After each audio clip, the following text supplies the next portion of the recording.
మన ముకుంద జ్యువెలర్స్ వారి నూతన బ్రాంచ్ ఈ నెల 28న వైజాగ్ లో ఘనంగా ప్రారంభం. ఓపెనింగ్ సందర్భంగా అన్ని జ్యువెలరీల VA పై ఫ్లాట్ 10% తగ్గింపు. No making charges.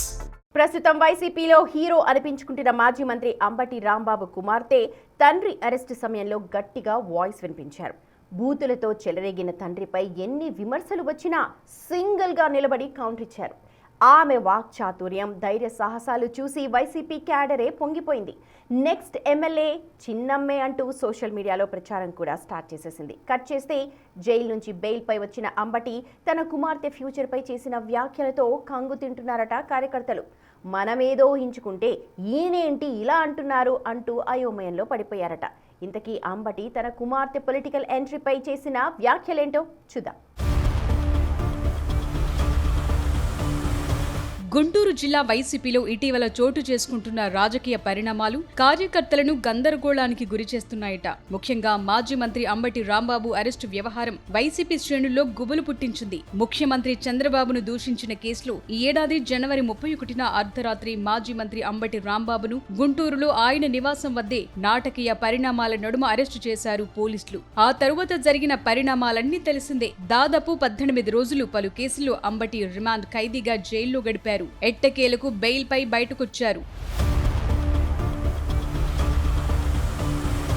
అయితే అంబటి రాంబాబును అరెస్టు చేసిన రోజు నుంచి ఆయన కుమార్తె అంబటి మౌనిక తనదైన శైలిలో రియాక్ట్ అవుతూ పొలిటికల్ గా బాగానే ఫోకస్ అయ్యారు. అంబటి అరెస్టు తర్వాత మరుసటి రోజు మీడియా ముందుకొచ్చి తన తండ్రిని అక్రమంగా అరెస్టు చేశారంటూ ధ్వజమెత్తారు. ఇక ఆ రోజు నుంచి మౌనిక మీడియా ముందుకొచ్చిన ప్రతిసారి ఆమె చేసిన వ్యాఖ్యలు చర్చనీయాంశంగా మారాయి. ఎవరైతే ప్రవోక్ చేశారో గ్రంథాలయం చైర్మన్ గారు వందన గారు కానీ ఇతరులు కానీ ప్రవోక్ చేసిన వారి పట్ల మటుకు ఏ కేసులు లేవు. అవే తప్పులు చేసినటువంటి అవే మాటలు మాట్లాడినటువంటి వారి మీద మటుకు ఏ కేసులు లేవు. వాళ్ళకి స్టేషన్ బెయిల్ ఇచ్చేసి పంపించేయడం జరిగింది. దాడి చేసిన వాళ్ళు ప్రవోక్ చేస్తే నోరు జారినందుకు ఇతరితర కేసులు పెట్టి ఒక కేసులో బెయిల్ వచ్చినప్పటికీ ఇంకా రిమాండ్ ఎక్స్టెండ్ చేసే ప్రయత్నంలో పీటీ వారెంట్లు వేసి మమ్మల్ని ఇబ్బంది పెట్టే ప్రయత్నం చేసినప్పటికీ ఎవ్వరూ దేవుడికి మించిన వాళ్ళు కాదు.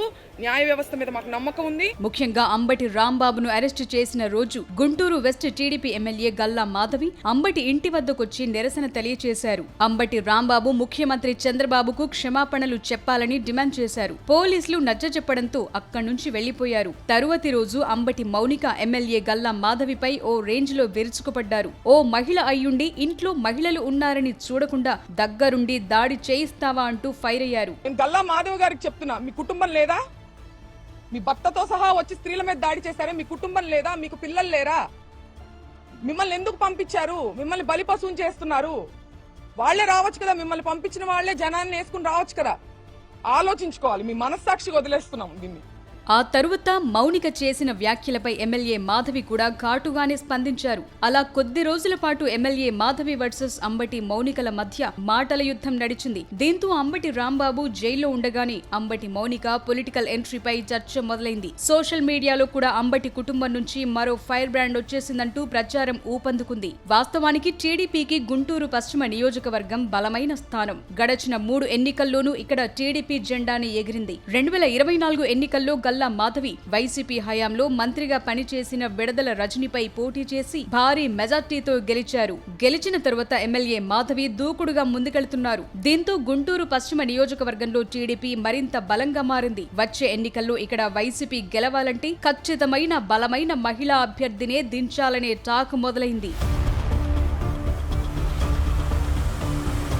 గత ఎన్నికల్లో గుంటూరు వెస్ట్ నుంచి పోటీ చేసి పరాజయం పాలైన వైసీపీ మాజీ మంత్రి తిరిగి చిలకలూరిపేట ఇన్ఛార్జిగా వెళ్లిపోయారు. దాంతో గుంటూరు పశ్చిమ వైసీపీ ఇన్ఛార్జిగా గుంటూరు జిల్లా వైసీపీ అధ్యక్షుడు మాజీ మంత్రి అంబటి కొనసాగుతున్నారు. అంబటి అరెస్టు వ్యవహారంతో ఆమె కుమార్తె మౌనిక ఫ్రేమ్ లోకి రావడంతో ఇప్పుడు కొత్త చర్చ స్టార్ట్ అయింది. వచ్చే ఎన్నికల్లో గల్లా మాధవిపై అంబటి మౌనికను బరిలో దించితే ఖచ్చితంగా గెలుస్తామని ఫీల్ అవుతున్నారట వైసీపీ కార్యకర్తలు. క్యాస్ట్ ఈక్వేషన్స్ కూడా కలిసొస్తాయి కాబట్టి మౌనికనే కరెక్ట్ అనే వాదనను తీసుకొస్తున్నారట క్యాడర్. వాస్తవానికి అంబటి రాంబాబు ముందు నుంచి తన కుమార్తెలను రాజకీయాల్లోకి తీసుకురాలేదు. గతంలో ఎన్నికల సందర్భంలో ఆయన కుమార్తెలు తండ్రి తరపున సత్తెనపల్లిలో ప్రచారం చేయటం మాత్రమే చూశాం. కానీ ఎప్పుడూ ప్రత్యక్ష రాజకీయాల్లో వాళ్ల పేర్లు వినిపించలేదు. రాంబాబు అరెస్ట్ ఎపిసోడ్ లో కూడా మౌనిక తమ కుటుంబంపై వస్తున్న విమర్శలను తిప్పికొట్టే ప్రయత్నం చేశారు తప్ప అందులో ఎక్కడా రాజకీయ కోణం కనిపించలేదు. అయితే ఆమె ధైర్య సాహసాలు, వాక్చాతుర్యం చూసి అంబటి వారసురాలు మౌనికి అనే టాక్ మొదలైంది. అంబటి కుటుంబాన్ని పరామర్శించడానికి వచ్చిన నేతలు కూడా మౌనికను పొగడ్తలతో ముంచెత్తారు. దీంతో అంబటి మౌనిక పొలిటికల్ ఎంట్రీ చర్చ మరింత ఊపందుకుంది. ఇక్కడి వరకు అంతా బాగానే ఉంది. రాంబాబు జైలు నుంచి బయటకొచ్చిన తరువాత ఆయన చేసిన వ్యాఖ్యలతో మరోసారి అయోమయంలో పడ్డారట కార్యకర్తలు. రాంబాబు జైలు నుంచి బయటకొచ్చిన తరువాత పలుసార్లు మీడియాతో మాట్లాడారు. ఈ సందర్భంగా అంబటి మౌనిక పొలిటికల్ ఎంట్రీపై విలేకరులు అడిగిన ప్రశ్నకు, నేను రాజకీయాల్లో ఉన్నా కదా, నేను లేకపోతే అప్పుడు చూద్దాం, ఇప్పటికైతే నేనే అంటూ బదులిచ్చారు. దీంతో అంబటి మౌనిక పొలిటికల్ ఎంట్రీపై ఆశలు పెట్టుకున్న పార్టీ కార్యకర్తలు, అభిమానులకు షాక్ తగిలినట్లయింది. నిజానికి అంబటి రాంబాబు బయటకొచ్చిన తరువాత మళ్లీ మౌనిక పేరు వినిపించలేదు. పార్టీ కార్యకర్తలు, అభిమానులు కోరుకున్నా ఆమె రాజకీయాల్లోకి రావటానికి సుముఖంగా ఉన్నారా లేదా, అసలు అంబటి రాంబాబుకు కుమార్తెలను రాజకీయాల్లోకి తీసుకొచ్చే ఆలోచన ఉందా లేదా అని దానిపై ఇప్పటికీ క్లారిటీ లేదు. ఇటీవల అంబటి చేసిన వ్యాఖ్యలను బట్టి చూస్తే దాదాపు 68 ఏళ్ల వయసున్న అంబటి కొన్నాళ్లు రాజకీయాల్లో యాక్టివ్ గా ఉండాలని చూస్తున్నట్లు అర్థమవుతోంది.